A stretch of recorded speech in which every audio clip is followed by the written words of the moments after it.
Boa noite, amigo, irmão, que Deus te abençoe ricamente, que nesta noite o Senhor possa falar poderosamente ao seu coração, através do estudo da Palavra de Deus, através do conhecimento desta mesma palavra, que o Senhor venha superabundar em entendimento, sabedoria, revelação sobre a tua vida em nome de Jesus Cristo.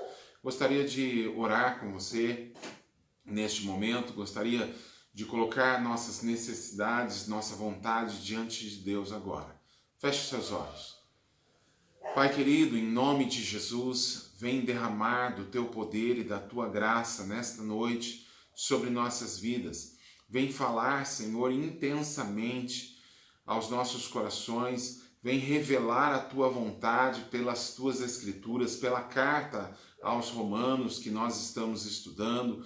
Que o Senhor possa vir, Senhor, proporcionar transformação verdadeira ao nosso coração. Não apenas conhecimento intelectual, mas palavras reveladas, palavras que geram verdadeira transformação. Em nome de Jesus Cristo. Declara a tua bênção, Senhor, sobre todos aqueles que estão nos assistindo, estão talvez apenas ouvindo, mas que o Senhor esteja cobrindo a vida dessas pessoas, gerando mais e mais o teu plano, a tua vontade a essas vidas, em nome de Jesus Cristo. Pai, eu também lhe peço sobre todos aqueles que têm sido dizimistas e ofertantes, que têm a oportunidade de entregar as suas ofertas, que o Senhor possa também derramar em justa medida sobre essas pessoas. Em nome de Jesus, faça presente, faz, Senhor, com que as tuas promessas se cumpram sobre a vida de cada um, em nome de Jesus Cristo. Muito obrigado, Pai. Então, em nome de Jesus, manifesta o teu conhecimento entre nós. Amém, Senhor. Amém. Gostaria então de dar sequência onde nós paramos na semana passada.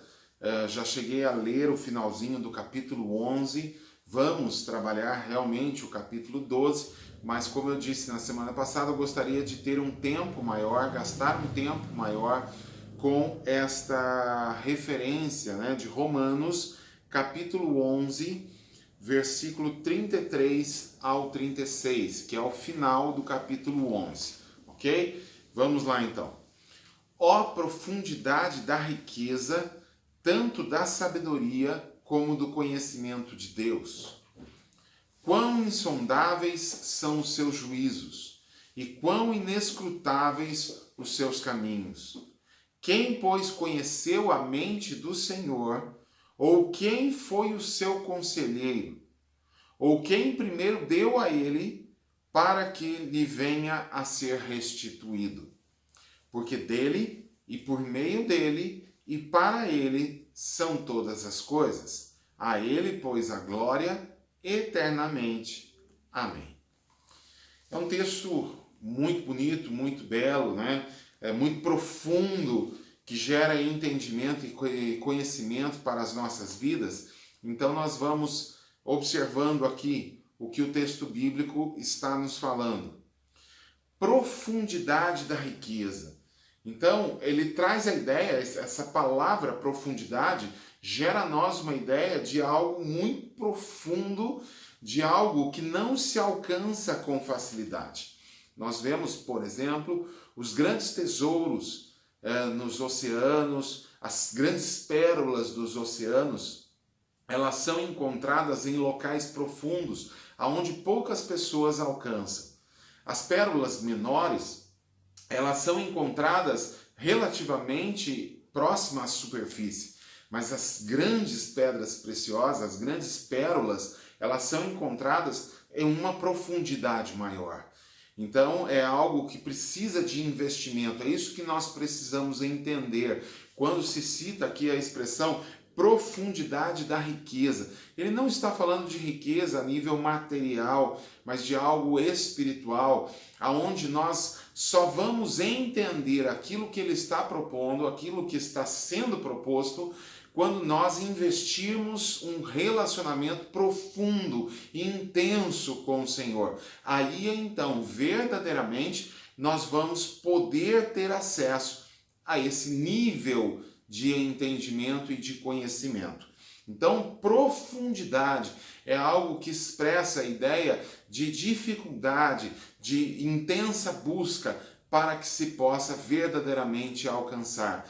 E riqueza é algo muito valioso, bem colocado aí, bem frisado aqui, quanto a pérola. É algo de grande riqueza, de grande valor. Então é uma simbologia para nós podermos entender este princípio, apesar que não estamos falando de valores monetários, financeiros, ok?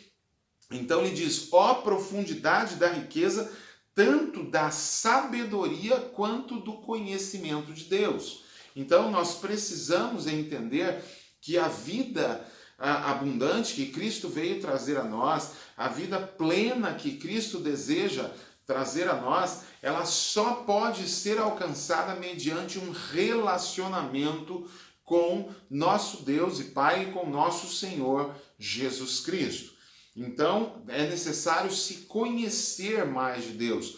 Conhecimento, a palavra conhecer nos originais bíblicos fala sobre a ter intimidade, até mesmo a conotação, o ápice, o limite máximo aí para essa compreensão do conhecer na palavra de Deus, fala da relação íntima entre o marido e a mulher, entre o marido e sua esposa. Então mostra o ápice da intimidade.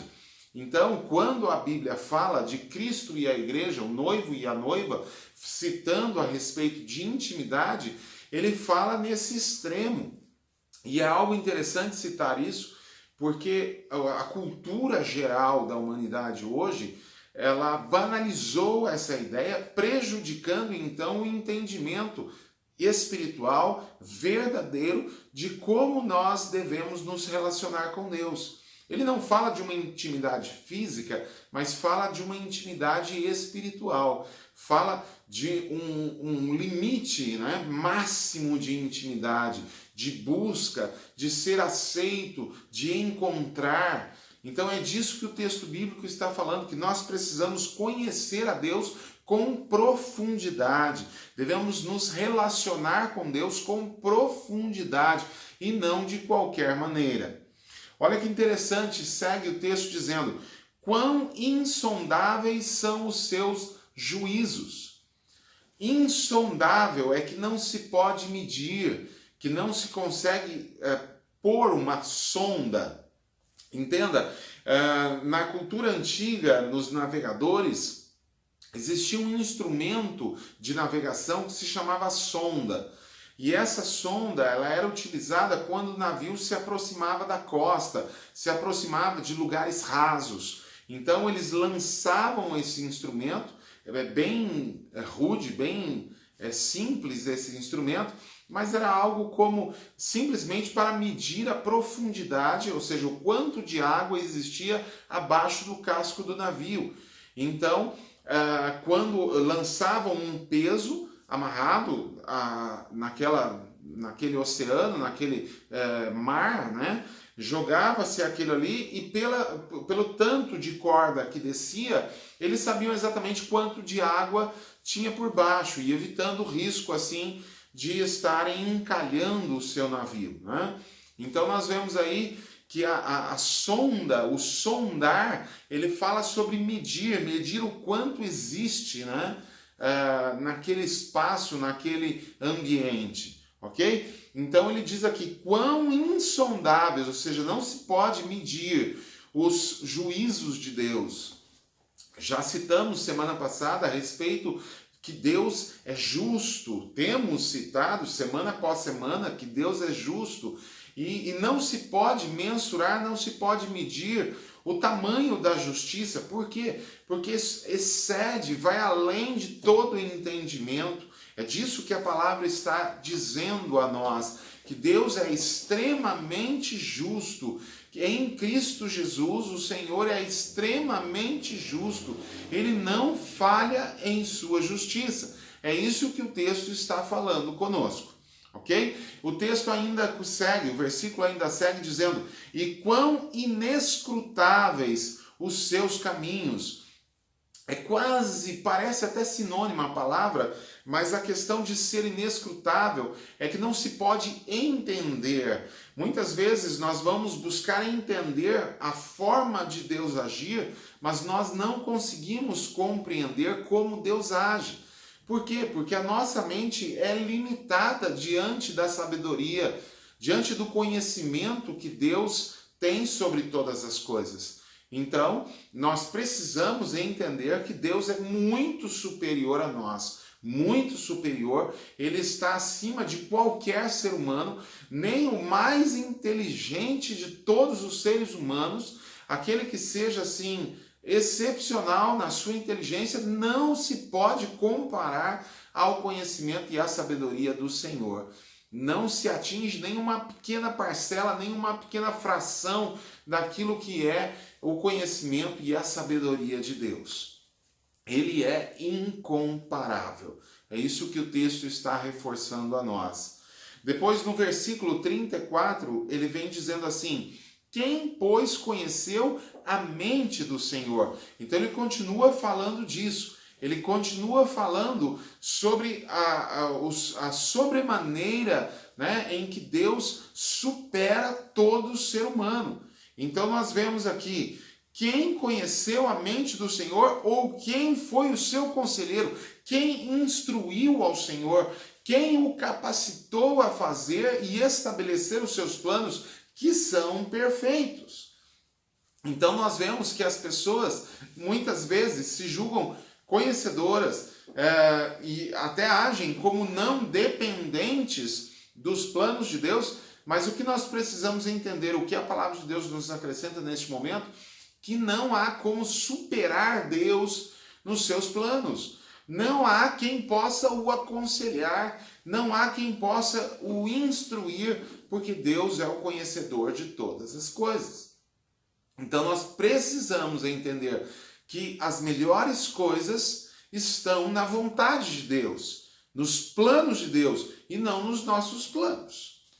Versículo segue então, 35, nos fala o seguinte: ou quem primeiro deu a ele para que lhe venha a ser restituído?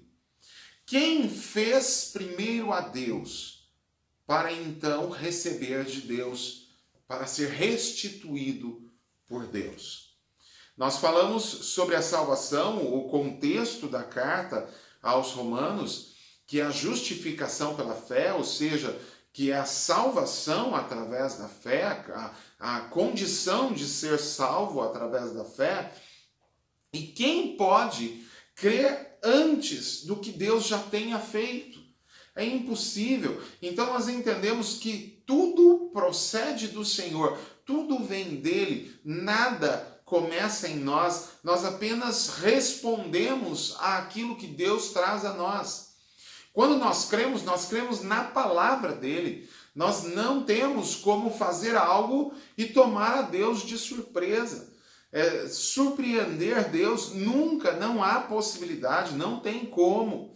Não tem como. Nós precisamos entender que Deus, ele sempre está vários degraus, vários passos acima ou adiante de nós.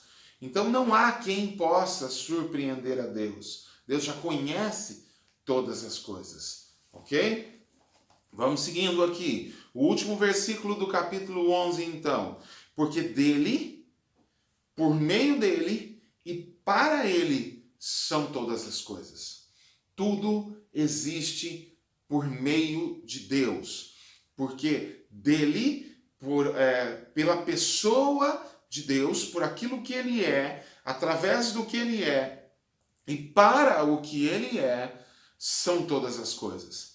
Toda a nossa capacidade em aceitar o Evangelho, em crer no Evangelho, em realizar a obra de Deus, em fazer a vontade de Deus, tudo é para ele.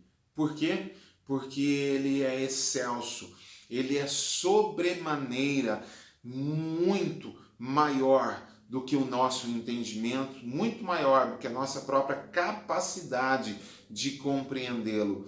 Deus é incomparável, então não há como, não tem possibilidade de nós nos compararmos ou mesmo de nós atingirmos a capacidade de Deus. Só uma sombra da capacidade vinda dele mesmo nos possibilitaria chegarmos mais próximos a ele. Portanto, que precisamos de revelação, de conhecimento, de entendimento espiritual para nós conseguirmos compreender mais sobre Deus. Ok? Vamos continuando então. Romanos capítulo 12, versículo 1. Vamos seguindo. Rogo-vos, pois, irmãos, pelas misericórdias de Deus, que apresenteis o vosso corpo por sacrifício vivo, santo e agradável a Deus, que é o vosso culto racional. E não vos conformeis com este século, mas transformai-vos pela renovação da vossa mente, para que experimenteis qual seja a boa, agradável e perfeita vontade de Deus.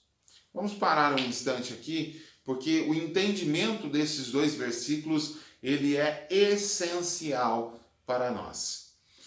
Vamos entender aqui a ênfase que Paulo traz a nós.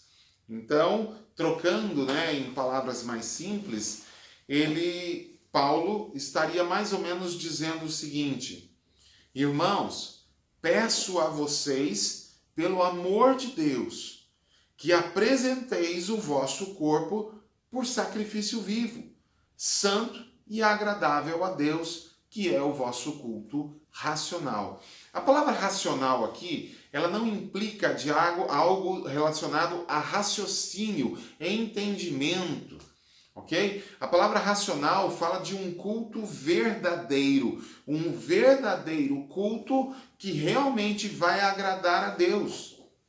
Então nós precisamos entender que se nós não apresentarmos o nosso corpo por sacrifício vivo, santo e agradável a Deus, não poderemos oferecer um verdadeiro culto que agrade a Deus. Algo realmente que traga satisfação ao Senhor.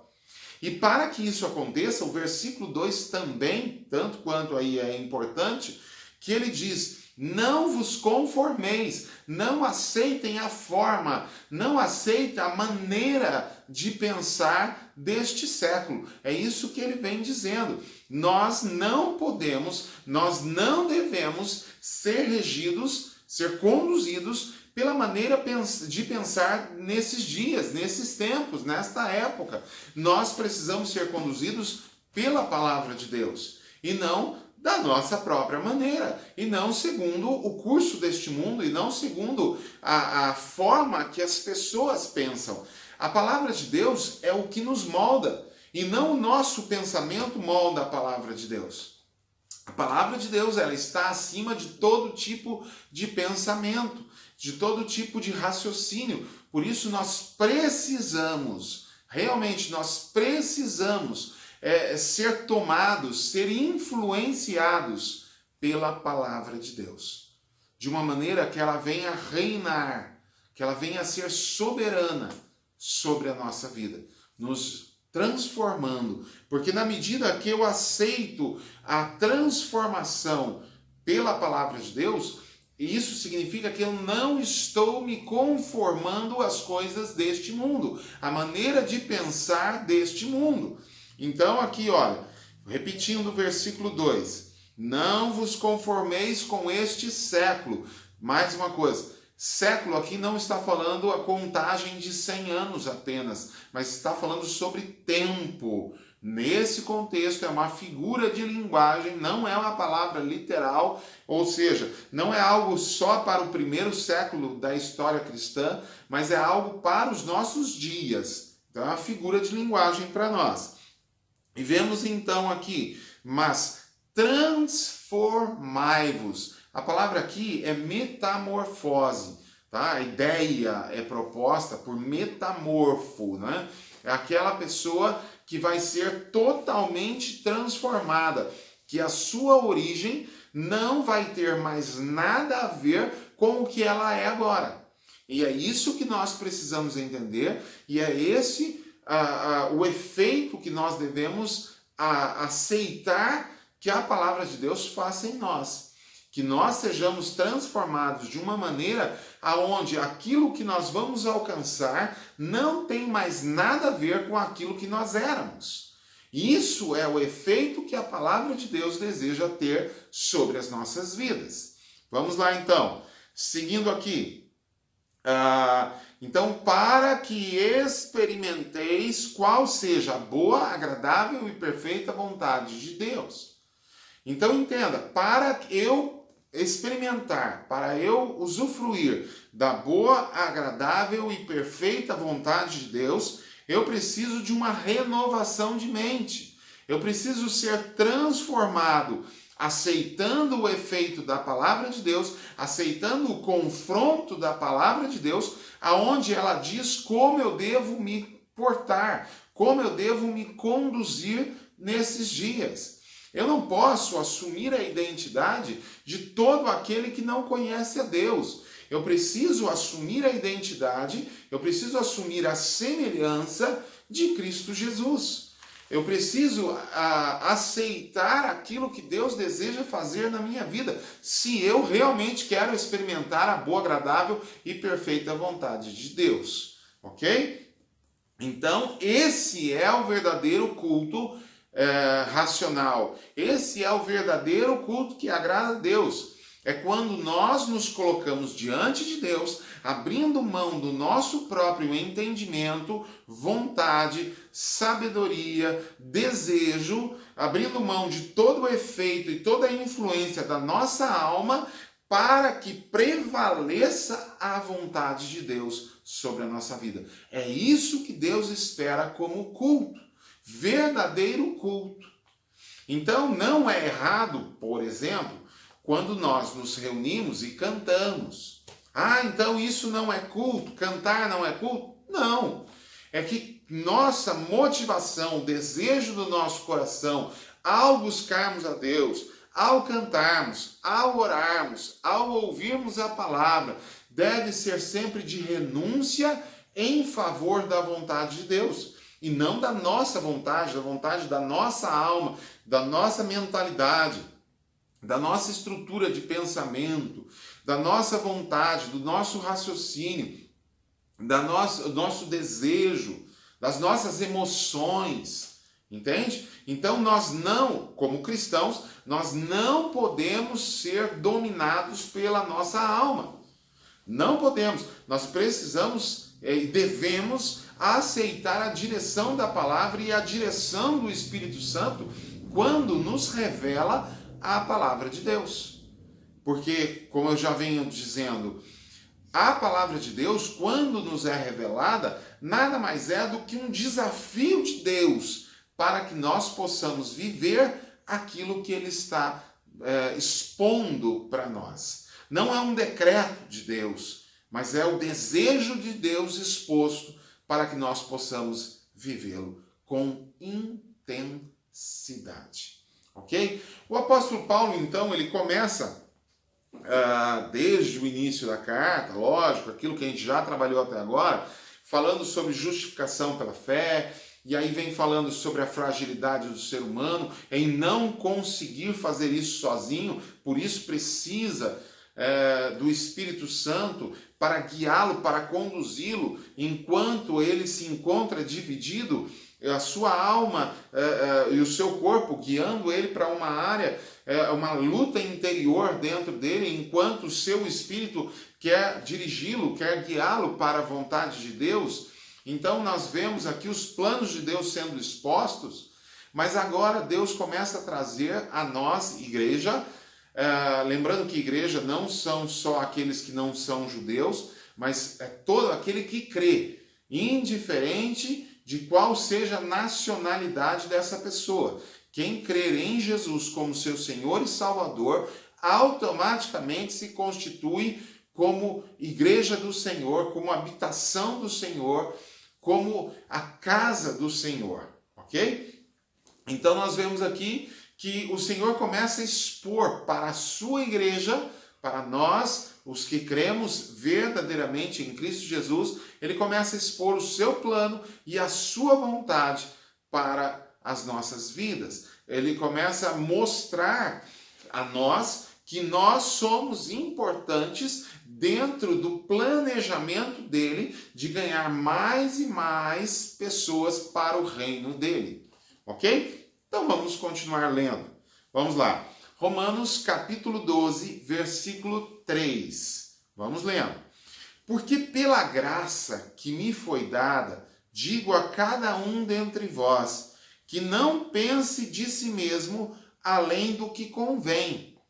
Antes, pense com moderação, segundo a medida da fé que Deus repartiu a cada um.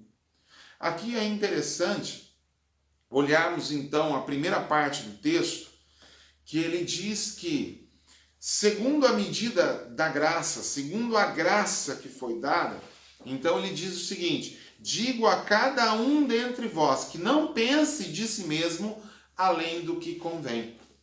Nós temos um limite do quanto pensar sobre nós. Nós não devemos pensar aquém, pensar abaixo daquilo que Deus quer que a gente pense a respeito de nós mesmos, para não ter um sentimento de inferioridade, se sentindo incapaz, se sentindo impossível de cumprir algo que Deus te chamou a fazer, porque a capacitação vem do Senhor e não de você, entenda isso. Então, nós precisamos entender que existem dois extremos. O primeiro é eu me sentir incapaz dentro daquilo que Deus deseja realizar.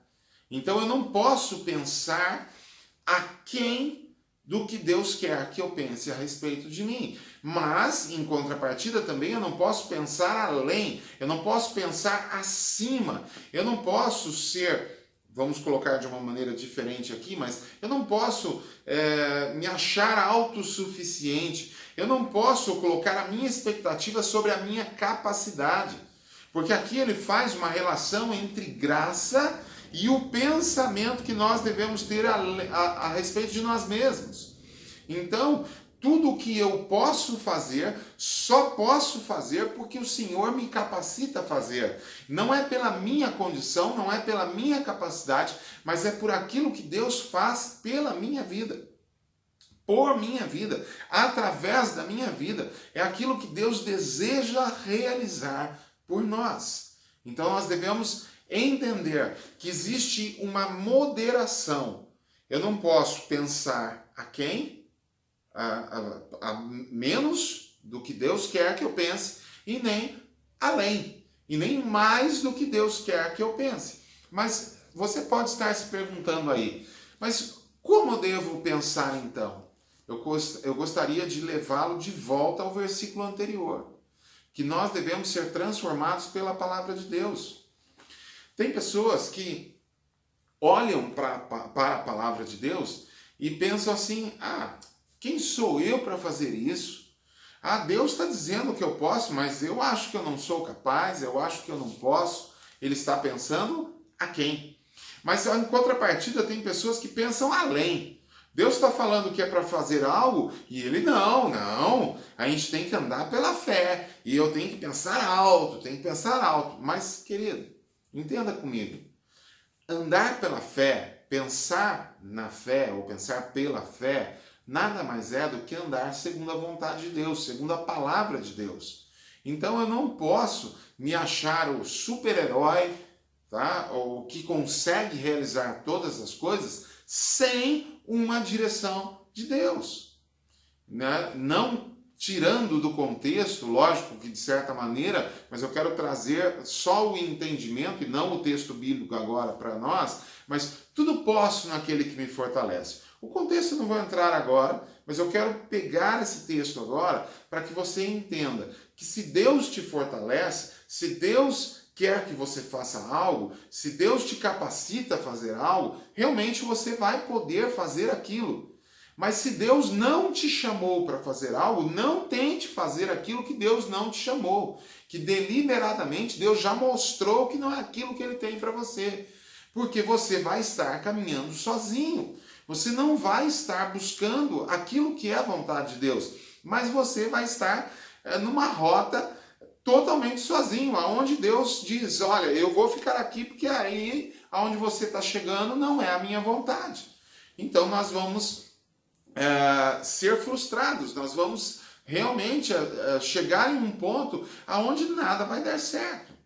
Por isso a importância de conhecer a vontade de Deus na palavra de Deus. Conhecer aquilo que Deus tem trazido a nós. Eu quero que você entenda, dentro daquilo que a gente já disse no versículo 2, sobre a necessidade de transformação. Se eu quero realmente caminhar naquilo que Deus tem para a minha vida, eu preciso de uma renovação de mente. Eu fui criado, todos nós fomos criados a pensar de uma determinada maneira. Mas eu preciso entender que essa determinada maneira não é suficiente para eu estar e caminhar no reino de Deus. Eu preciso caminhar segundo o reino de Deus, segundo os princípios do reino de Deus, e não segundo aquilo que eu acho ser certo ou errado. Então, a carta aos Romanos, capítulo 12, neste momento, ela está apresentando a nós a necessidade de uma transformação de mente, para que nós possamos andar alinhados com a vontade de Deus. Repetindo então o versículo 3, percebam. Porque pela graça que me foi dada, digo a cada um dentre vós que não pense de si mesmo além do que convém. Muitas pessoas dizem assim, não, mas eu estou caminhando pela fé. Mas eu lhe pergunto, fé em quê? Fé no seu próprio achismo? Fé na sua própria capacidade? Fé na sua própria expectativa? Ou fé na palavra de Deus? Naquilo que está e vem sendo revelado para a sua vida? Então, se Deus está no negócio, Ele te faz alcançar.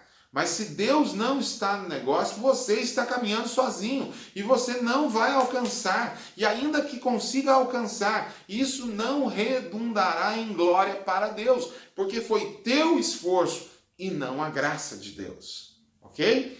Vamos lá. Então ele segue dizendo, a segunda metade do versículo agora diz assim, antes pense com moderação, segundo a medida da fé que Deus repartiu a cada um. Entenda que Deus trouxe fé para cada um. Todos nós, ao nascermos, não estou falando de novo nascimento, ao nascermos, todos nós recebemos uma porção de fé, um limite de fé. Entenda que esta fé ela não vai permanecer sempre do mesmo tamanho. Ela vai ter condições, ela vai nos proporcionar condições para nós crermos em Jesus, aceitarmos a vontade dele, mas na medida que nós entramos no reino e cultivamos a nossa fé, obedecendo, seguindo os princípios da palavra, esta fé vai tomando uma proporção cada vez maior. Então, lembrando que a nossa fé é baseada sobre a palavra de Deus e não segundo aquilo que eu espero para a minha vida, mas segundo aquilo que Deus determina para a minha vida, então eu devo caminhar, eu devo pensar segundo a medida de fé. Então entenda que quando ele fala para não pensarmos além do que convém, é porque existe uma possibilidade de a nossa fé estar aqui embaixo e nós estarmos querendo viver aqui em cima. Na verdade, por quê? Porque não cultivamos a nossa fé para chegar aqui em cima. Então, na verdade, o que eu preciso é viver de forma simples, segundo aquilo que temos alcançado, segundo aquilo que Deus tem nos dado, tem revelado e nós temos vivido. Ok? É isso que nós devemos entender. Agora vamos seguindo aqui. Versículo 4, Romanos capítulo 12, versículo 4. Porque assim como num só corpo temos muitos membros, mas nem todos os membros têm a mesma função. Aqui, Paulo está dizendo que o corpo de Cristo, ele está se referindo a uma tipologia, um exemplo, uma ilustração física de um corpo, mas ele está se referindo, na verdade, ao corpo espiritual, que é a igreja. Então, assim como um corpo tem muitos membros, tem muitos órgãos, tem muitas células, ok? Mas nem todos exercem a mesma função, tá? Nada no seu organismo é idêntico à outra parte. Então, da mesma maneira, nós, cristãos, parte do corpo de Cristo, não somos idênticos aos outros. E algumas coisas vão ficar claras, vão ficar evidentes quanto a isso. Quando nós percebemos, então, aqui a sequência do texto bíblico, que vem dizendo assim: porque assim como num só corpo temos muitos membros, mas nem todos os membros têm a mesma função. Versículo 5. Assim também nós, conquanto muitos, somos um só corpo em Cristo e membros uns dos outros. Entenda o seguinte: dentro do corpo de Cristo, há necessidade do corpo efetuar muitas coisas, mas nem todas as pessoas vão realizar as mesmas coisas. Nem todos são chamados a realizar as mesmas coisas. Quero citar uma ilustração aqui para você, para que você possa entender. Quando nós falamos de corpo de Cristo, muitas vezes também nós falamos sobre a casa de Deus, que é a mesma coisa. O corpo de Cristo é a casa de Deus, o edifício de Deus, como Paulo diz, né? Edifício de Deus sois vós. Então, nós somos edificação do Senhor. Como que se edifica uma casa nos dias de hoje? Na nossa cultura hoje, simples, né? Uma casa simples, ela seria construída com tijolos.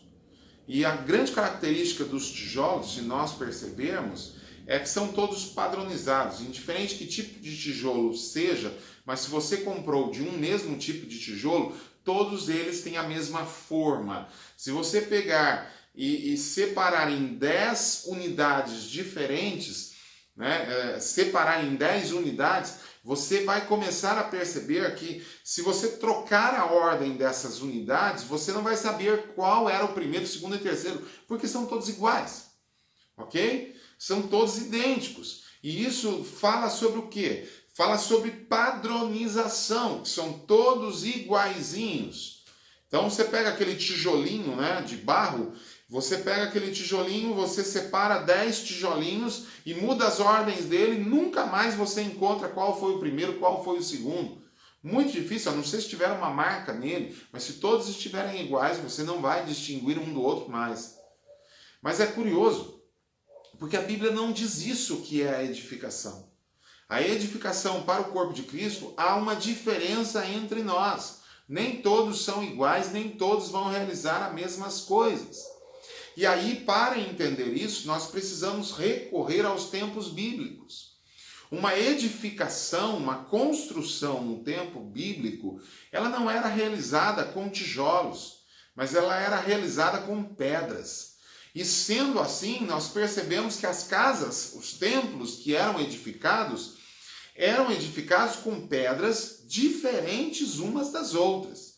Não existia uma padronização nessas pedras. Ainda que fossem entalhadas essas pedras, recortadas essas pedras, não existia a preocupação de deixá-las todas iguais. Respeitava-se essa diferença em estrutura, em tamanho, em forma, apenas se lapidava para ganhar uma superfície onde houvesse encaixe, da de cima com a de baixo, de um lado com a do outro lado, e assim por diante.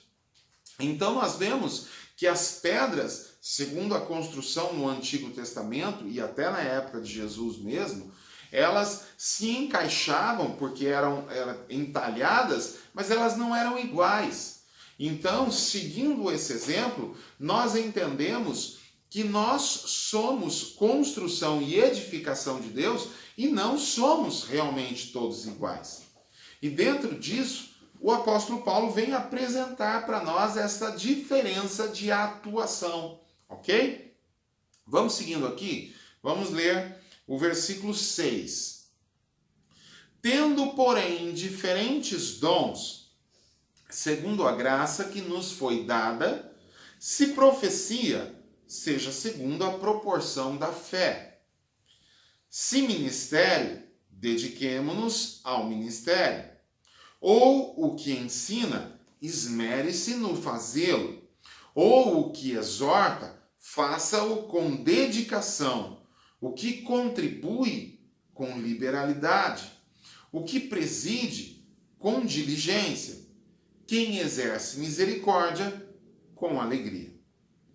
Aqui nós vemos, segundo a teologia, segundo aquilo que nós organizamos, expressões para explicar esse texto, nós chamamos este bloco de versículos, estas informações a respeito de dons que são dados à igreja para a atuação da igreja, ok? Então são dons que Deus trouxe para a igreja para que a igreja atue no seu exercício de edificação e assim por diante.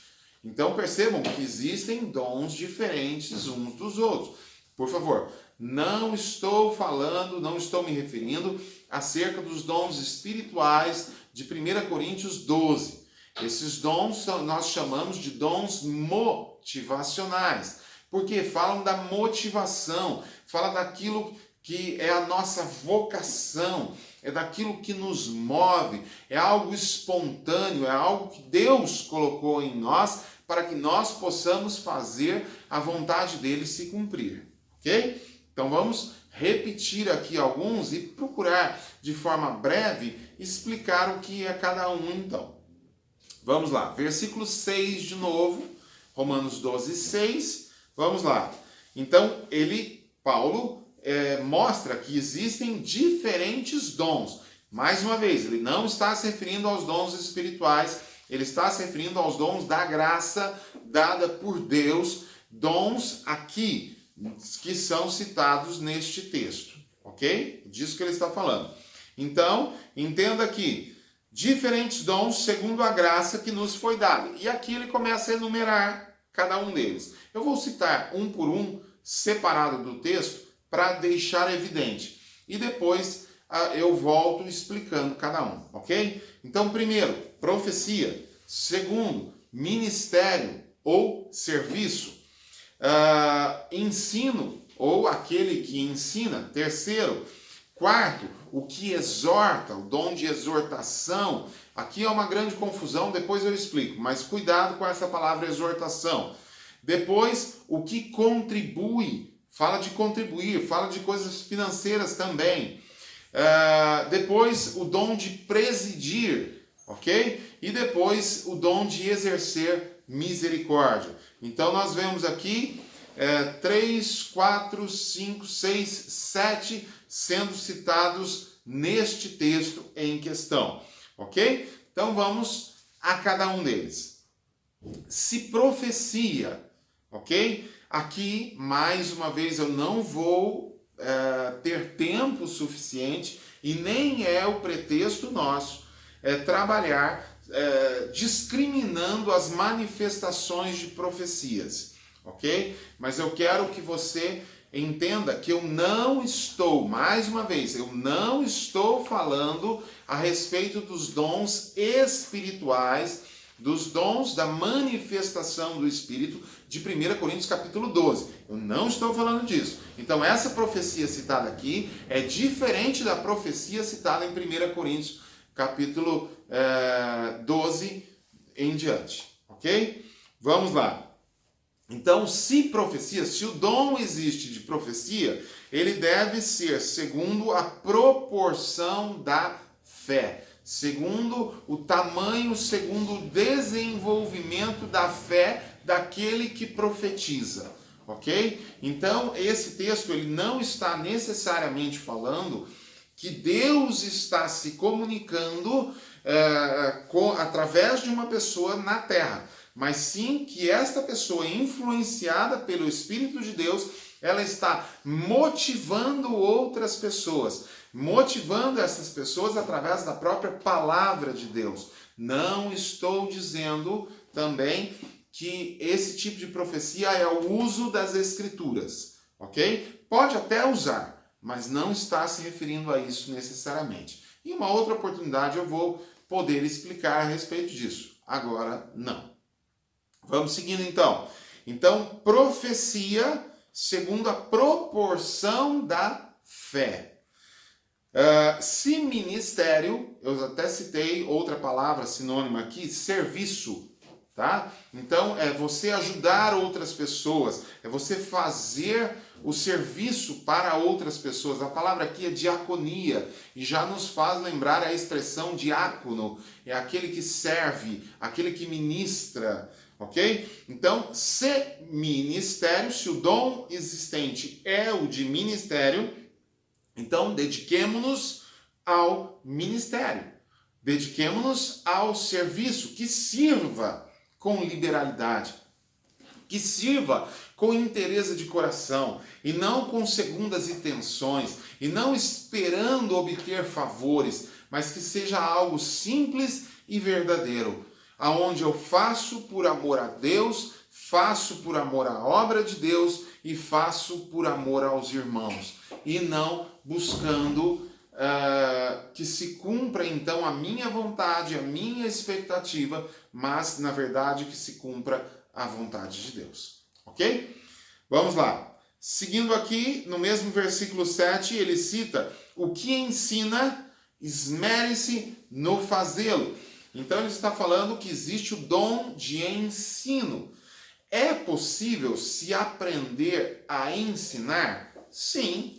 Basta você aprender, fazer um curso a respeito de didática, um curso a respeito de oratória ou algo semelhante. Você vai aprender as estruturas do ensino, a forma de atingir os resultados para que se ensine. Mas é curioso porque existem pessoas que têm o dom do ensino. E isso é algo que vem de Deus. É algo que a pessoa, lógico, ela deve ser trabalhada, ela deve se dedicar ao ensino, estudar para ensinar melhor, mas a questão é, essa pessoa como se fosse em uma corrida, ok? Eu quero citar um exemplo aqui, como se fosse uma corrida, em duas pessoas correndo, largando ao mesmo tempo, para fazer o mesmo percurso, que se fosse, comparando aqui, o ensino. Então, automaticamente, quem tem o dom de ensino já sai na frente. Na hora que larga, ela já está à frente, ela já está adiante. Se aquele que se esmera, se esforça, que se dedica, ele pode talvez se equiparar ao outro, mas ele precisa se dedicar muito mais do que aquele que tem o dom. E se por acaso o que tem o dom se dedica também, ela nunca vai conseguir se equiparar. Ela nunca vai conseguir alcançar. Se houver o mesmo nível de dedicação, ela nunca vai se equiparar, porque o dom de Deus faz a diferença. O dom de Deus é a capacitação de Deus para o exercício daquilo que Deus quer que seja feito. Então, é algo mais ou menos assim. Esses dons motivacionais ou dons vocacionais, eles são dons que movem o nosso coração para o exercício, para a realização da obra de Deus. Então nós vamos perceber que a pessoa que tem o dom de ensino, ela se sente alegre em ensinar e aquilo não é um esforço para ela, não que não exija dedicação, não é isso que eu estou dizendo, mas é que aquilo não se torna um peso para a vida dela. Mas ela se dedica, ela se esforça no sentido de conquistar mais conhecimento, mas ao mesmo tempo ela sente prazer em realizar tudo isso. E é algo curioso porque o dom de Deus, ele pode ser percebido pela reação de outras pessoas.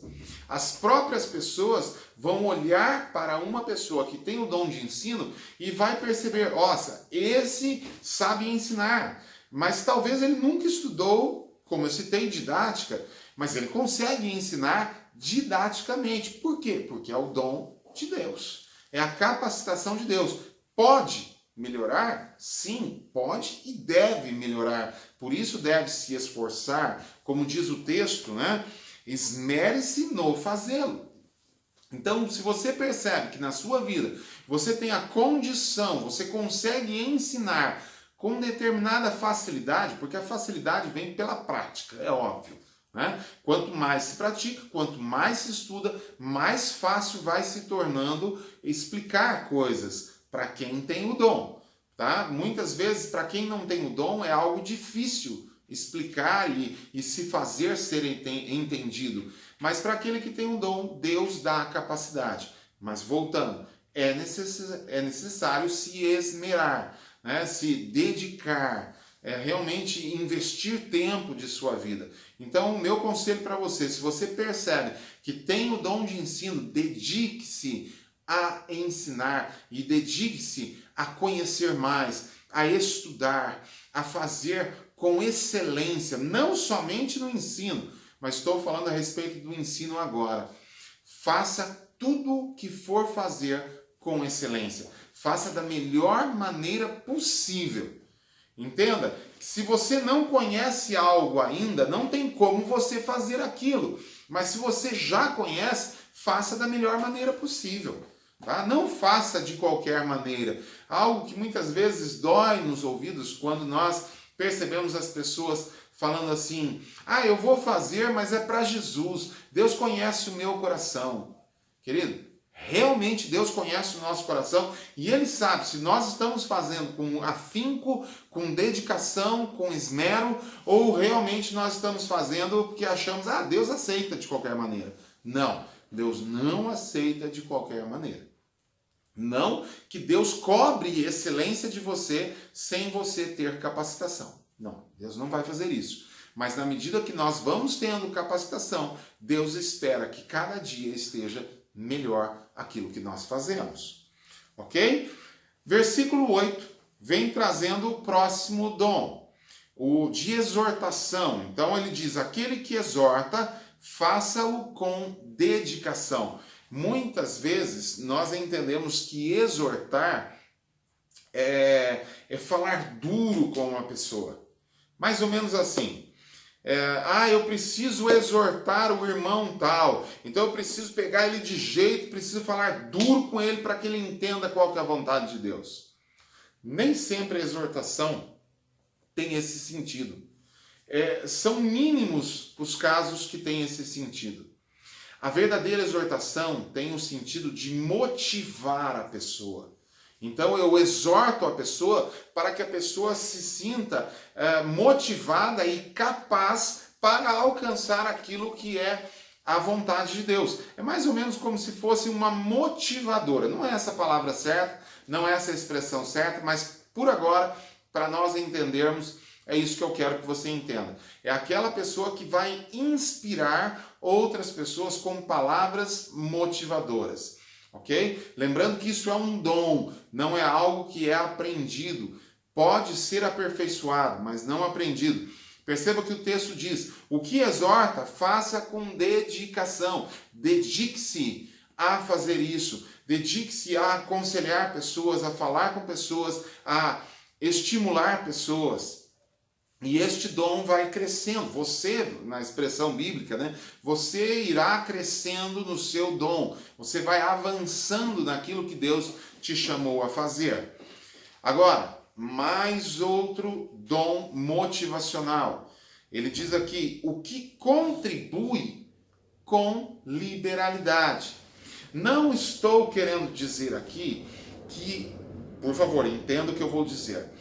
Que existe um dom de contribuição, que existe um dom de dádiva, de oferecer coisas aos outros, e que em contrapartida ninguém mais precisa contribuir ou dar coisas aos outros. Não é isso que eu estou falando. Mas, comparando, ok? Comparando uma pessoa comum com uma pessoa que tem o dom de contribuição, você vai sempre perceber que não dá para caminharem juntos. Assim como no ensino, a pessoa já larga na frente, assim também no dom de contribuição, a pessoa que tem esse dom, ele já larga na frente. Ela já é liberal. Mas cuidado com essa liberalidade para que ela não se contamine com as coisas deste mundo. Qual é a coisa que mais contamina a nossa liberalidade? A nossa avareza. Não devemos nos tornar avarentos, porque a avareza vai fazer a nós retermos. Ou ainda que eu dou algo reclamando porque tenho que dar. Não faça isso. Mesmo que você não tenha o dom de liberalidade ou o dom de contribuição, não faça isso. Não dê as coisas reclamando porque você tem que dar. Entregue para as pessoas com liberalidade, com inteireza de coração. Dê aquilo que Deus te pediu a dar para as pessoas. Não confunda. Cuidado também, por contrapartida, com pessoas que se tornam apenas interesseiras no relacionamento com você. Porque realmente existem pessoas que só se aproximam de você para obter, como que é a palavra aqui? Para obter proveito, para tirar algo de você. Cuidado com isso, ok? Cuidado com esse tipo de pessoas, sim, mas não deixe de ser liberal por causa dessas pessoas. Se você já contribuiu com alguém, se você já deu algo para alguma pessoa, estou falando de bens financeiros, ou mesmo de posses, ou mesmo de alimento, daquilo que as pessoas, coisas materiais que as pessoas precisam, ok? Não se frustre, não se deixe frustrar por pessoas que não corresponderam àquilo que você fez. Você fez com amor, mas a pessoa se tornou oportunista. Não se frustre. Você pode até identificar essa pessoa e começar a separar essa pessoa no ato de contribuir. Porque não é só uma pessoa que vai receber. Deus traz essa liberalidade para o corpo, não é só para uma pessoa. Se uma pessoa se torna oportunista achando que só ela deve receber, você vai entender que Deus tem a liberalidade para o corpo e não só para uma pessoa. A não ser se Deus trouxer a direção que seja para aquela pessoa. Pronto, acabou.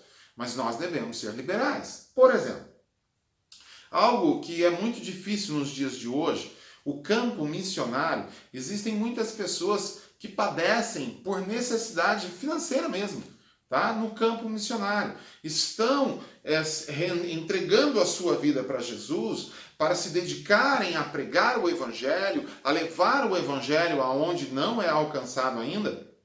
E financeiramente, muitas vezes acabam sofrendo, padecendo por essas necessidades. Mas aí entra aquele que tem o dom, né, de dádiva, que tem o dom, como na minha versão cita, de contribuição, ou aquele que contribui, né? Então, ele entra em ação e ele começa a identificar a necessidade da pessoa, do missionário em questão, e ele começa a ajudar o missionário em questão. Isso não é responsabilidade apenas das pessoas que têm o dom de contribuição, mas de todo cristão. Mas como eu disse, aquele que tem o dom de contribuição sempre estará um pouco adiante. Como nós vemos em 2 Coríntios capítulo 9, quando Paulo vem falando a respeito de oferta, ele vem falando a respeito das pessoas que tem abundado, tem superabundado na sua sementeira e tem derramado da sua semente, e o Senhor tem feito a estes se enriquecerem para que a sua sementeira aumente. Se eu não me engano, 2 Coríntios 9, versículo 10, entre o 7 e o 10 mais ou menos, você vai ver esse versículo.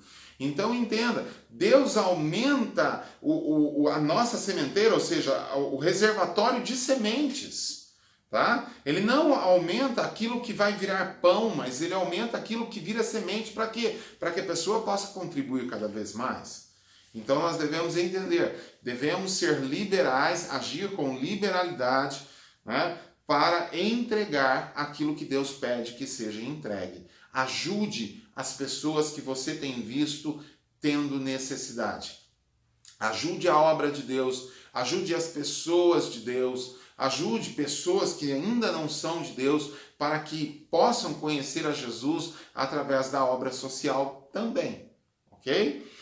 Seguindo aqui, então a palavra nos traz mais um dos dons motivacionais e ele cita o que preside. Então Paulo coloca aqui o que preside ou o que governa, ok? Então o que preside, faça com diligência, faça com prontidão, esteja sempre atento às necessidades para com o governo da estrutura do corpo da igreja. Ok? Então, esteja sempre pronto. Esteja sempre pronto. Você que tem o dom para governar, para administrar coisas, o corpo de Cristo, no sentido local, a igreja, ou talvez um ministério dentro da igreja, ou algo semelhante, uma estrutura, né, dentro da igreja, faça isso. Como o texto diz, com diligência, com prontidão.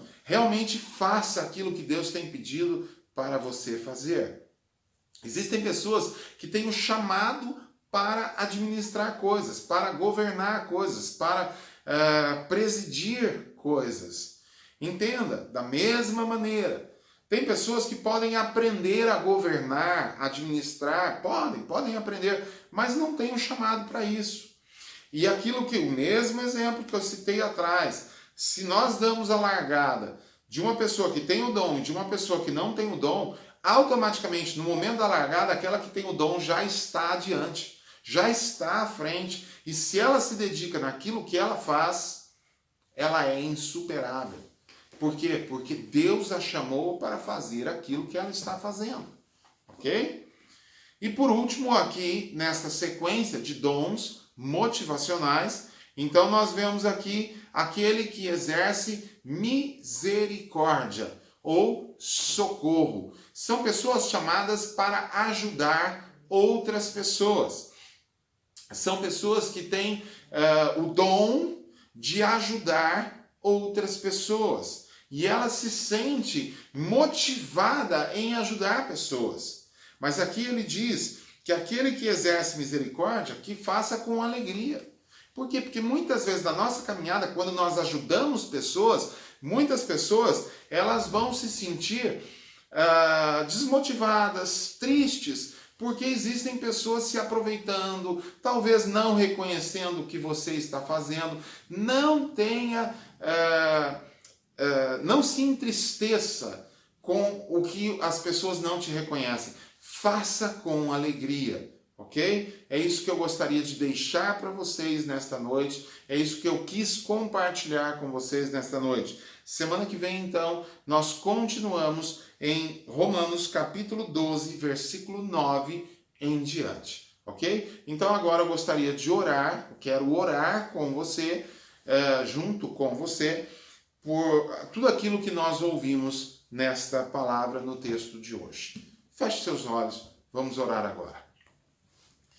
Querido Deus, em nome de Jesus, desperta, Senhor, as pessoas que têm tido tais dons dos quais nós falamos. Muitos talvez não se identificaram com esses dons, mas isso não é o problema, pois o Senhor tem chamado a todos nós, talvez, sim, conforme nós já dissemos, não para realizarmos as mesmas coisas, mas nós fomos chamados com um propósito, para servir ao corpo de Cristo. E traz esse desejo a cada um que está ouvindo essa mensagem agora, que está vendo esta mensagem agora, que o Senhor possa falar ao coração de todos nós, de forma particular, de forma peculiar, nos conduzindo ao propósito eterno que o Senhor tem para cada um de nós. Muito obrigado, Senhor, por este dia, que a graça e a paz do Senhor possa alcançar a cada pessoa nesse instante que tem partilhado dessa mensagem. Em nome de Jesus Cristo. Muito obrigado, Pai, por tudo que o Senhor tem nos dado a fazer e a cumprir pelo Teu reino. Em nome de Jesus. Amém.